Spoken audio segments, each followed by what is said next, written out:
सभी मुलाजिमों के लिए एक जरूरी सूचना, चाहे आप सरकारी मुलाजिम हैं या प्राइवेट कंपनीज में काम कर रहे मुलाजिम हैं, आईटीआर तो भरना है, इनकम टैक्स रिटर्न फाइल करनी है। और अगर आपको इनकम टैक्स रिटर्न फाइल करनी है तो ध्यान से इस खबर को सुने। वो इसीलिए क्योंकि इस महीने के खत्म होने से पहले पहले यानी कि 30 अप्रैल से पहले पहले आपको सिलेक्ट करना है कि आपको इनकम टैक्स किस तरीके से भरना है। क्या जो पुरानी टैक्स रिजीम थी, पुराना तरीका था टैक्स भरने का, उस तरीके से भरना है या नए तरीके से भरना है। और उसमें केवल आप ही को डिसाइड नहीं करना, बल्कि आपको डिसाइड करके अपने एम्प्लॉयर को, चाहे आप सरकारी मुलाजिम है तो आपको अपने सरकारी विभाग को, और अगर आप प्राइवेट मुलाजिम है तो आपको अपनी कंपनी को, अपने एम्प्लॉयर को बताना है कि आप किस तरीके से टैक्स भरने जा रहे हैं। अगर आप पुराना तरीका अपनाते हैं तो जाहिर सी बात है उसके कुछ अपने फायदे और नुकसान है, उसमें आपको डिडक्शंस मिलेंगी। और अगर आप नए तरीके से टैक्स भरने जा रहे हैं तो उसमें टैक्स स्लैब्स इस तरीके के हैं कि हो सकता है आपका टैक्स कम कॉम्पिटेट हो या आपका टैक्स ज्यादा बने।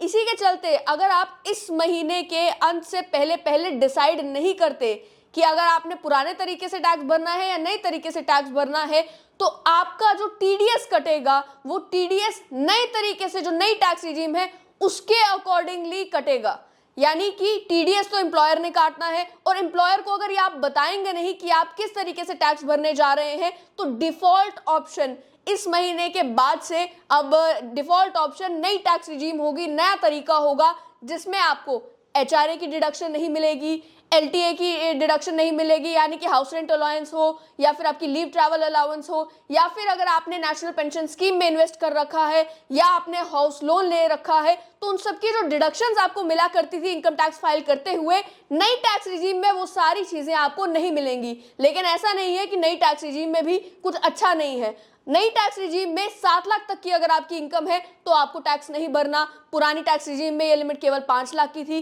नई टैक्स रिजीम में आपके जो टैक्स स्लैब्स हैं, अगर 3 से 6 लाख तक आपकी इनकम है तो वो केवल 5% है, 6 से 9 लाख तक अगर आपकी इनकम है तो वो 10% है, जो पिछली टैक्स रिजीम के कंपैरिजन में कम परसेंटेज जो है वो टैक्स की है। इसी के चलते दोनों जो तरीके हैं टैक्स भरने के, पुरानी टैक्स रिजीम हो या नई टैक्स रिजीम हो, अपने अपने फायदे और अपने अपने नुकसान है। लेकिन एक बड़ा नुकसान आपका हो सकता है अगर आप तय नहीं करते 30 अप्रैल से पहले पहले कि आपको किस तरीके से टैक्स भरना है, और अगर आप अपने एम्प्लॉयर को ये बात बताते नहीं है। सीबीडीटी यानी कि central board of direct taxes ने एक क्लैरिफिकेशन जारी की। उस क्लैरिफिकेशन में ये कहा कि जितने भी मुलाजिम हैं उन मुलाजिमों से उनका जो एम्प्लॉयर है, चाहे वो सरकारी विभाग है या प्राइवेट कंपनीज है, उन्हें पूछना है कि आप किस तरीके से टैक्स भरने जा रहे हैं, ताकि ये जो कंपनीज हैं या जो सरकारी विभाग है वो टीडीएस उसी हिसाब से कैलकुलेट करें। अगर इस महीने के एंड से पहले पहले आप ये नहीं बताते हैं तो आपका टीडीएस नई टैक्स रिजीम के अकॉर्डिंग कटेगा।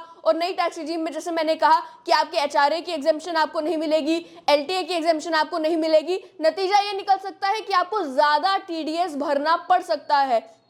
और इसमें भी एम्प्लॉयज को लेकर भी सीबीडीटी ने यही कहा कि अगर मान लो आपका एम्प्लॉयर आपसे पूछता नहीं है कि आपने किस तरीके से टैक्स भरना है, तो एम्प्लॉय की भी जिम्मेदारी है कि आप खुद अपने एम्प्लॉयर को बताएं कि आप पुरानी टैक्स रिजीम के अकॉर्डिंग टैक्स भरने जा रहे हैं या नई टैक्स रिजीम के अकॉर्डिंग टैक्स भरने जा रहे हैं। इस महीने के अंत से पहले पहले अगर आप ये नहीं चुनते हैं तो आपका एक भारी नुकसान ये भी हो सकता है कि मान लो आप हाउस रेंट पे कर रहे हैं, मान लो आप एग्जेम्पशंस ले रहे थे, वो एग्जेम्पशंस आप अगर नहीं लेते तो टीडीएस आपका ज्यादा कट जाएगा, और उसके बाद अगर आप एग्जेम्पशन लेने के लिए जाएंगे तो आप एग्जेम्पशन नहीं ले पाएंगे। वो इसी वजह से कि जब आपका टीडीएस इस तरीके से कैलकुलेट किया गया जिसमें सारी एग्जेम्पशंस और डिडक्शन नहीं ली गई, क्योंकि आपने अपने एम्प्लॉयर को बताया नहीं, और नई टैक्स रिजीम के अकॉर्डिंग, नए तरीके के अकॉर्डिंग आपका टैक्स कैलकुलेट कर लिया गया, आपका टीडीएस कैलकुलेट कर लिया गया। उसके बाद अगर आप ओल्ड रिजीम के अकॉर्डिंग भी एग्जेम्पशन लेने के लिए जाते हैं तो आप वो एग्जेम्पशंस नहीं ले पाएंगे। इसी के साथ साथ ये भी कहा गया कि अगर आप पुरानी टैक्स रिजीम के अकॉर्डिंग टैक्स भरते हैं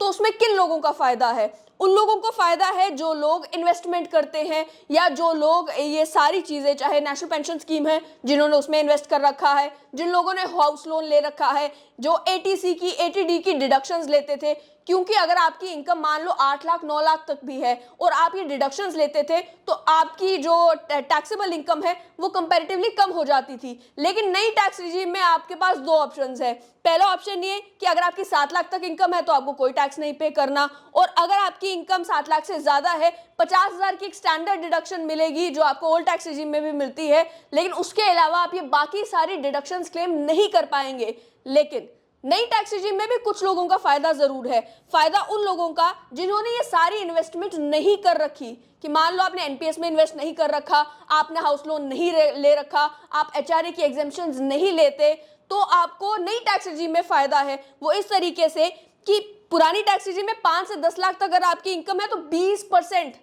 जो टैक्स स्लैब है उसके अकॉर्डिंग आपको टैक्स देना पड़ता था। लेकिन नई टैक्स रिजीम में 6 से 9 लाख तक अगर आपकी इनकम है तो आपको केवल 10% टैक्स देना है। तो जब आप कैलकुलेट करने जाएंगे तो अगर आपके पास इन्वेस्टमेंट नहीं है तो जाहिर सी बात है आपका टैक्स कम नई रेजिम के अकॉर्डिंग बनेगा। लेकिन इस पर सोच विचार आपको करना है अपनी इन्वेस्टमेंट और अपनी सैलरी देखकर। फिलहाल खबर यही कि आप अगर इस महीने के अंत से पहले अपने एम्प्लॉयर को बताते नहीं है कि आप टैक्स किस तरीके से भरने जाएंगे तो हो सकता है आपको टीडीएस ज्यादा देना पड़े, क्योंकि डिफॉल्ट ऑप्शन अब अप्रैल 1 के बाद ही ये हो गया है कि डिफॉल्ट ऑप्शन कंसीडर किया जाएगा नई टैक्स रिजीम को। अगर आप चूज नहीं करते और अपने एम्प्लॉयर को बताते नहीं है तो नई टैक्स रिजीम के अकॉर्डिंग, नए तरीके के अकॉर्डिंग आपका टैक्स कैलकुलेट किया जाएगा और आपका टीडीएस भी कटेगा।